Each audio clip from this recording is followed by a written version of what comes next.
Welcome to SkillCast, the only podcast where you learn transferable skills through real conversations. I'm Nurbanu, your host, and for season 6, we're going deeper, getting more open, and taking conversations to another level.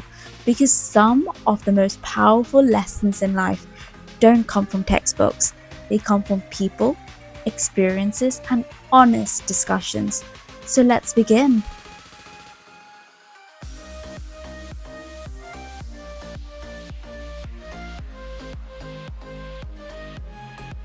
Welcome to SkillCast. Thank you so much. It was a pleasure. What's the best way to introduce yourself? The best way. Okay. Salwa Arfaoui, holds PhD in real estate leadership and digital innovation. An ambitious woman, love herself, love the people around her, and trying to leave something behind. Sound like an all-rounder. Tell me more about real estate. Females in real estate, is that quite a big thing? Because whenever I think about real estate, I think it's a very masculine, very male sort of dominated industry. Do you want to kind of counter argue that with me? No, actually, it's true. But when I started, yes, it was a male dominated field. And it was a big challenge for me to improve myself in a field where a female to be an expert, because I hate the word girls works in real estate. So I went it from the academic door, especially in Tunisia, we don't respect real estate. So academically in Dubai is different. So that's why I studied. I've got different certification, international levels from US, from Dubai, until I did my academic studies and I got PhD on it. Oh, wow. You've done quite a lot. What was your initial degree in? Yes, I have an MBA.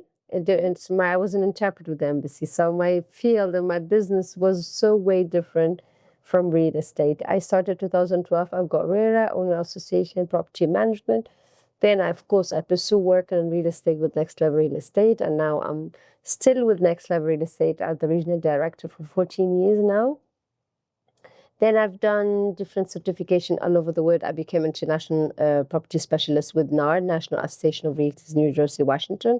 Then I became member in the International Real Estate Federation. Then I've done different certification with the University of Denver in finance and investment in real estate and sustainable real estate development. I've done my MBA in Oxnard University, California. Then I pursue my PhD in real estate leadership and digital innovation in University of Paris. Why? Because artificial intelligence is moving on, and I wanted to do something special where I have to connect and how to relate and integrate artificial intelligence in real estate. Then I study artificial intelligence and metaverse from the IRGF institution. That's why I came up after 2 years, before 2 years actually, 2023, end of it. I've done Women of Vision. It's a program where I teach women financial literacy using AI. Wow, you've done so much. And you really advocate for lifelong learning. Education doesn't stop after you, but it goes on for life. Do you find that challenging, having a family life and kind of balancing that work life, education? Is that a challenge, or is it so easy going? Of course. Oh my God, if I say that, I'm lying. It's a big challenge.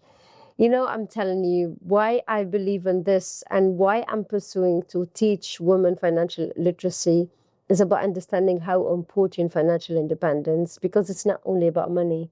It's about freedom, it's about choice, it's about dignity. And I'm teaching women even their own work.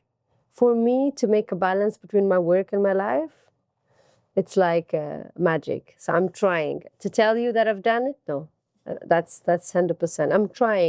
I'm trying to make a balance. That's why I am trying to teach women how to create their own digital avatar where they can do businesses and they can help them support their life at the same time, be a mom, taking care of my husband and my kids at the same time. That's why I'm trying to give a woman different ways for passive income so they can take care of their family. Because financial independence, it's a must for women. Because not about me. I'm talking about other women. They don't need to stuck in toxic relationship or toxic environment. I'm repeating myself. I'm always say this. Even yesterday, even in the interviews, wherever I go, I keep saying this because it's very important to remind ourselves that financial independence goes hand in hand. And why not you to help your husband in life? Life is not easy. You have kids, you have family, you have future you need to invest in. So for me, I'm against that woman call her money my money and her husband her money. But when it comes to her money, it's only her money. For me, I love life partnerships and life to be one on one. That's very modern, coming from from that, what is it, Arab sort of Yeah, I'm background? Tunisian. Oh wow, you're Tunisian. That's even more conservative. No, Is it not? no. Are you quite open-minded about this whole Yes. partnership? Yes. Because traditionally, like I come from an Indian culture and background, it's always the comment that you made, her money is her money and his money is my money, but my money is only my money. That is actually like No. a very traditional sort of view, but from where you're coming from is that it's okay to do 50-50. It's okay to be in a partnership. No. I'll tell you one thing. The good thing about Arab, to be honest, I'm super proud. I'm super happy. I'm always proud where I came from. And I'm actually as well happy that I come as well. I represent Tunisia and the UAE together because I live in Dubai. Yeah. It's my home. So for me, it's considered both. But I'll tell you about Tunisia. We have a very special constitution. Women have a very high way of rights. Women are very how to say, considered in very low, loyal position in the government, have its own constitution. We're not allowed to marry only one. If you want to marry the other one, you have to divorce the first one. Women has a big right with the kids. So I came with a background that a big respect to women. We are not in the second line. We are in the front line. Go back to Dubai. Now, recently, like the 5-6 years, Dubai and the UAE has increased to put the woman in a very good position. And one more thing is good about Arab women, that she's not struggling to be a man. In Western, they're struggling 50-50. They have to be like men. They're looking for equality. Actually, I don't want to be equal with men. I'm a woman. I'm happy to receive flowers, to receive gifts. I am happy to decide when I want to work, when I stay home. It's not obligation. That's what I am happy about our Arab culture, because in Western, women are running to show herself, to prove herself. Why you do this?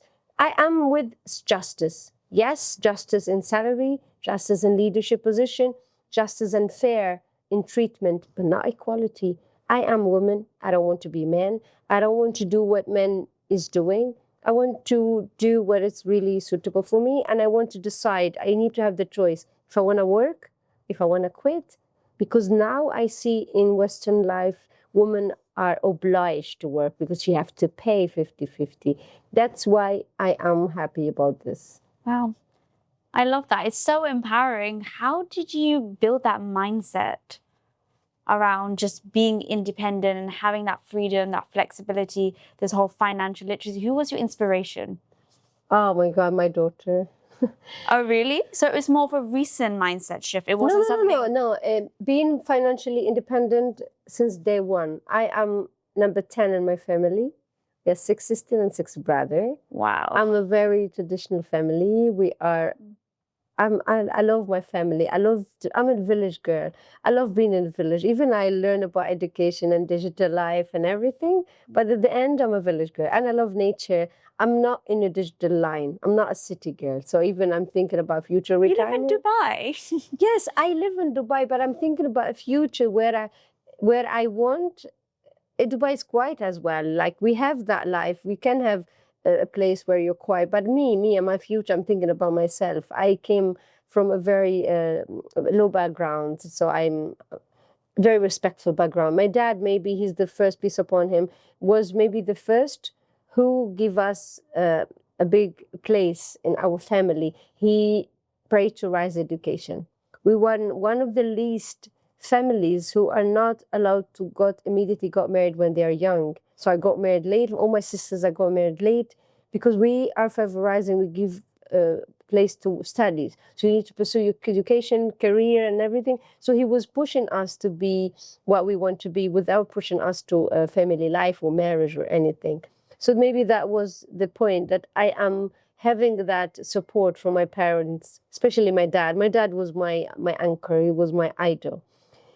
After he passed away, it was very hard for me to find a way how I need to be strong alone. That's why I learned at an early age to stand on myself. Not because of support or financial, but I found it a must. I had a very good examples that surround me, my family, that when I saw a girl without a man struggling without a job, is very hard. So that's why financial independence needs to be in a position, an obligation, because it's not about money as much as about choice. This is one. Many girls, I see them, they're looking for that rich husband as a rescue. Why? Why don't you think of teaching your kids to be financially? I'm pushing now the government to make it financial literacy to be taught in school. Why? Because when young ladies learn about leadership, about financial literacy on a younger age, they know that financial independence is a standard, and even their standard will change. So when they will choose, or when she's looking for her partner in life, last thing is money, because she's financially free. She's financially independent. So money is the last thing she will be looking for. She will be looking for career, for education, for someone who will complete her as a person. That's what happened with me when I was looking for my partner. That is, he needs to complete me as a person. I don't need, actually, all men wants the woman who needs them. But when you're strong enough to depend on yourself, you will be very difficult to reach. Yeah, no, I completely hear you, the way that you're saying that, because even if you're it's about like having a full cup. You don't need someone to fill your cup. You're a whole human being. He's also a whole human being. And you add value to each other's life. Whatever things you're good at, he enhances it. Or you enhance something that he has to offer, rather than expecting a finance being a big thing. Because when you're financially independent yourself, you attract better as well. Whereas if you're a dependent sort of person, you're going to attract perhaps someone who's got money, but you'll be dependent on them in different ways. So it really is who you are, is what you attract. It's literally the laws of the universe. You manifest who you are and where you are. Yeah, but as well, I believe in compassion. I'm still against that woman is a little bit selfish recently, I feel. I'm still tradition. I have a little bit old mind in tradition and customs and culture and real morals. Because I believe if I'm financially independent and I have a good partner, we're having a shared life, we have kids, we have to think both about their investments, about their studies, so it's not one part. He's not only obliged to work only for the family. If I'm working, I'll help him. I'm not against being a real partnership. So I see now very recent, a lots of selfishness happen from women. No, if you have a good partner, a good father, a good husband, why don't you be his own, how to say, military? When he needs you, you'll be there for him. I'm financially independent, even I'm not working, but I have money. And the day my husband needs me, I'll be there for him. My family needs me. I don't need to ask my husband to give me money to help my family. So it's you have to think about it from a different sides. So financial independence, it's a must, yes. But at the same time, with this life nowadays, where 2026 life is not easy anymore like before. Everything is expensive. Everything needs a lot of compromise, a lot of sacrifice. And that's what a family. You don't need to give up on your dreams because of your kids. I don't want, they didn't ask me. So I won't make them as victims or put myself in a victim or blame them. Oh, I did this to you. I sacrificed my life for you. Why should I do this? I won't sacrifice. I will walk step by step to pursue my dreams, and my kids are walking next to me. So I believe in this philosophy. I love that. That is a beautiful philosophy to build. Yeah. For someone that's looking to kind of cultivate that mindset, what would be the first step they need to take? Invest in themselves. That is the first important investment you should do. First is to invest in yourself, invest in your mindset, in your well-being, in your health, in your mental stability, in your education. Educate yourself, learn, invest. Every investment for yourself start from you. Everything starts from within. You cannot tell me I'm investing on this and you you're not stable. That's why when I teach them financial literacy, I tell them financial independence, it's built into things. Mental health and mental wealth are connected. You cannot be mentally ready until you be stable, and you have to decide and control everything by yourself. And many women came to me after divorce or problems. I say, you cannot invest now. You're not ready. You should be ready. So you have, I collaborate with different coaches of longevity and wellness, and they need to guide them through a mental rehabilitation. And after that, we start the investment journey. Investment journey start from saving. You should learn how to save. Women born with the consuming culture and consuming attitude, and they born with the emotional buying. So you need first to learn how to control your transactions, control your money, control your behavior. Then you have to learn how to save, and then you start investment. You learned how to save first, because I always tell them, if you got 100% income, 20% save it, then spend the rest, not the opposite. You have always to put your 50% on your expenses, your daily needs. This is important, like rent, for example, petrols. That is the 30% will remain. You put it on entertainment and lifestyle, and before that, you have to. There's a model I work with. It's called 72 hours before purchase. Put always 72 hours before buying anything. And when you come after 72 hours, you still think that you need to buy it, you have to ask yourself, do I need it, what I want it? I need it mean it's an instant, it's a necessity, I will buy it. I want it, I don't want it. So I want it, I need to detox my life. Detoxing is important. It's not only body needs detox, even our life needs detox. We need to detox our life from everything which we did not use for 3 months. And that is what we need. We need to get rid of wastage, food wastage, clothes wastage. There's a lot needs, and charity is important. What goes around comes back around. And keep in your life, it's a message to everybody. Keep in your life, even if we're talking about, we are in UK, so £50. Every month, that £50 goes somewhere. Just give it to someone in need. And this is life. We're humans at the end of the day. And if you don't give, you won't get. It's like this. I believe like this. I believe that you need to give first, then get. It's not the opposite. We should be very tolerant with ourselves, with our surrounding and environment. No, I completely agree with you. I actually give a percentage of my income to charity. I give around 25% every month to charity, because I really believe in giving back to humanity, giving back to culture, giving back to our community, our culture. Yes. So it's a really big thing that's been deep rooted from a young age. It was something that my mother's been doing for many years, since she was very young, and seeing her give back to humanity, give back to charity, is something that's always been quite close to my heart. So before I think about purchasing that new Hermes handbag, I will make sure that I have taken out money to someone in need who needs it more than I do. And then, depending on the spending budget I've given myself, then I will go like, okay, yes, I would like to do this. So when I do purchases and things, I always think about the return on investment for me.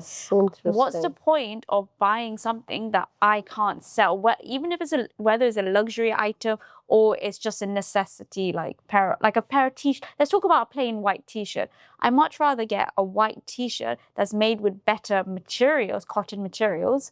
With those sorts of materials, I know that it's not going to affect my body vibration, because there's some materials, synthetic materials, like let's say Zara material, you've got Shein, and they've got all of these chemicals. And if this chemical's touching my body, it's going to affect my mental health. It's going to affect my body, other illnesses and your energy, other illnesses in your body. So being very mindful. So I much rather spend 5 times more, and I know it's going to improve my quality of life, than decrease it in the long run. So thinking about things from that perspective. That is why sustainability has taken a big place in our life recently. How important to go more for eco environment, for sustainability. And that's the good thing for vintage items, that why it lasts more, because it's not except the value, it's about the material, and it's sustained more.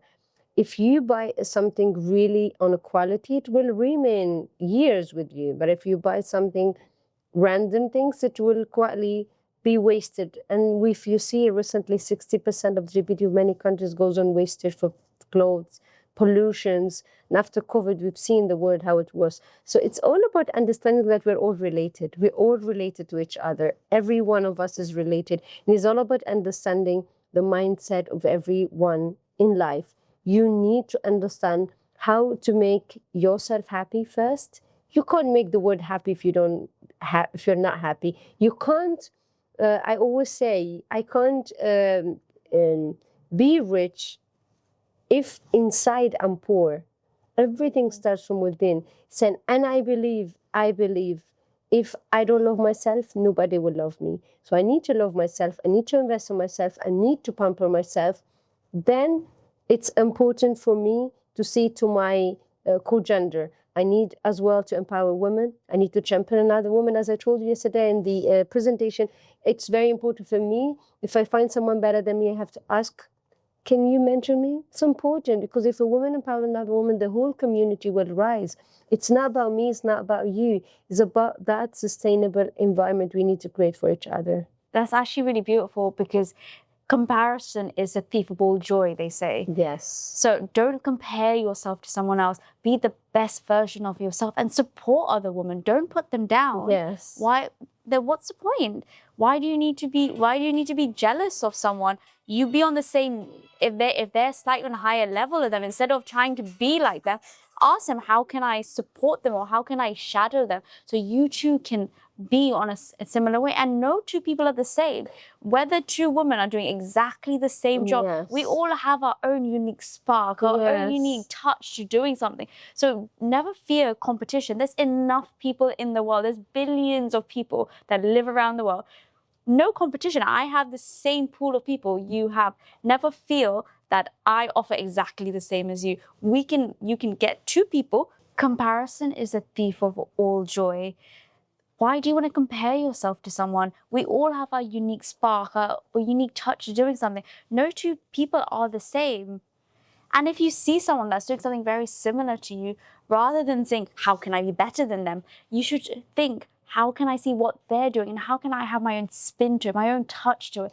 Because even if I try and copy someone, it's never going to be exactly the same. True. No, and it's very important you said it right, because I believe nobody need to copy others. We need to collaborate instead of competing. Exactly. And it's very important. I always say, don't copy, don't look at other people's plate. Look what Allah gave you, what you're graded for, and try to give from your heart. And the room fits for everybody. There is no one, the one and only. I'm working in a very competitive market, and we're all succeeding. And everybody can succeed, because I'm not you, you're not me. You have something special, I have something special, and they need to look for the something special, because people sometimes lose their real identity on other people's shoes identities, if it's like right to say this.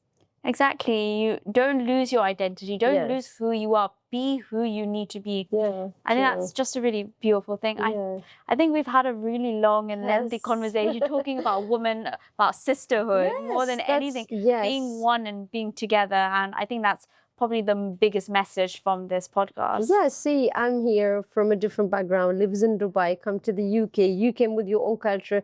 You're a British as well, born and having a different backgrounds on heads. And that's really important about us. We are a very nice, diverse community, different nationalities. We can fit, we can still live in peace. And I pray for peace for everybody. And I want women to collaborate, empower each other, so the community all will rise. Thank you so much, Noble. Thank you, Lois.